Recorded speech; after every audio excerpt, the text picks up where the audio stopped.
we're going to get into the Las Vegas Raiders getting now 4.5. And this line's been going pretty crazy in Cincinnati.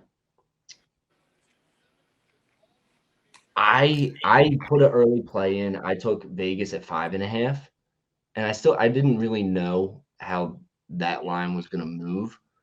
I just put it in because I like the Raiders personally. But I know you guys both have some says in this, some leans. I can't make the 5.5 an official play, and I'm not going to make the 4.5 an official play because people are getting bad numbers now.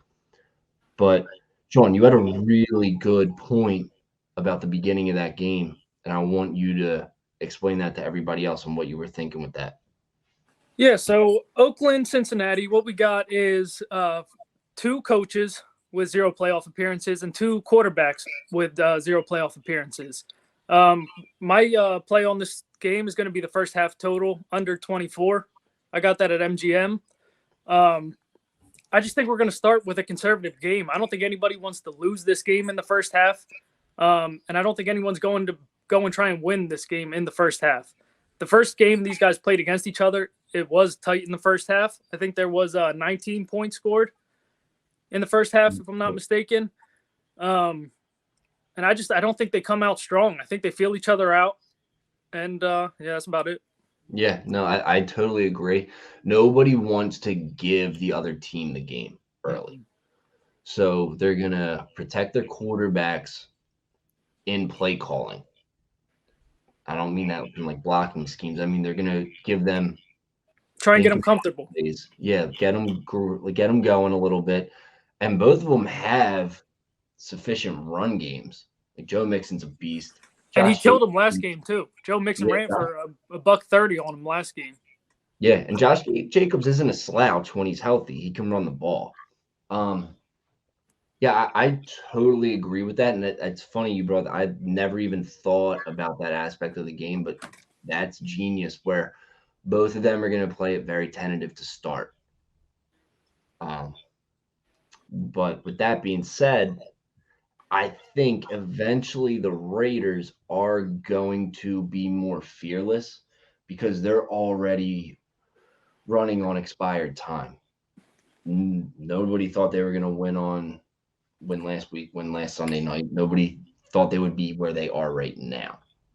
So the dangerous man is the man that has nothing to lose. That's why I'm backing them. Do I think they're going to win it outright?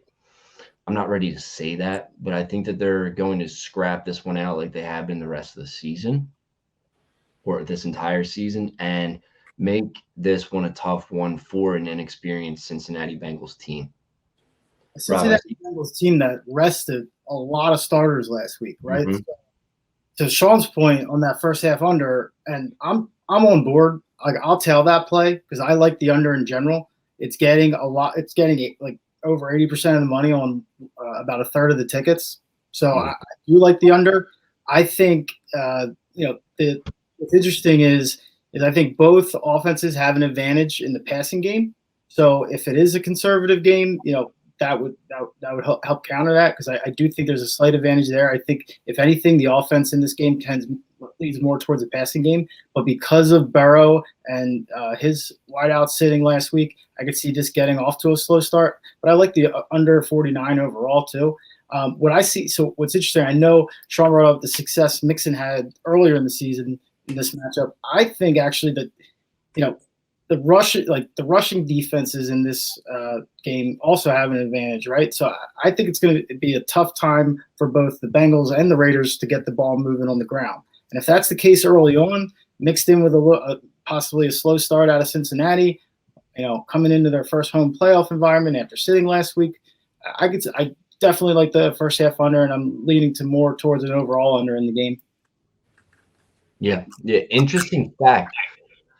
No one has ever tweeted about a Cincinnati Bengals playoff win. Not tweeted, texted. Nobody's ever texted because their last playoff win was in 1991 and text messaging started in 92.